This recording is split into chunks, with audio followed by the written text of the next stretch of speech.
YCP నేతల పిటిషన్ను AP high court తిరస్కరించింది. టీడీపీ కేంద్ర కార్యాలయంపై దాడి కేసులో ముందస్తు బెయిల్కు ఉన్నత న్యాయస్థానం నిరాకరించింది.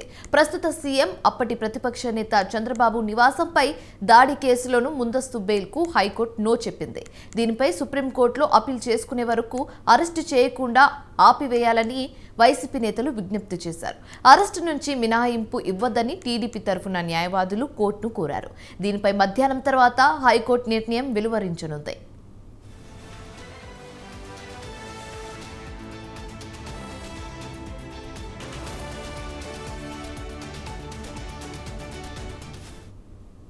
వైసీపీ అధికారంలో ఉండగా టీడీపీ కార్యాలయంపై దాడికి పాల్పడ్డారు. కార్యాలయంలో ఫర్నిచర్, ఇతర వస్తువులను ధ్వంసం చేశారు.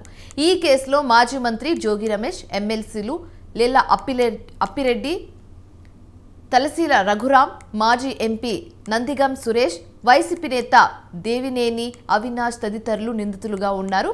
అయితే ఈ కేసులో ముందస్తు బెయిల్ ఇవ్వాలని వారు హైకోర్టును ఆశ్రయించడంతో న్యాయస్థానం విచారణ చేపట్టింది.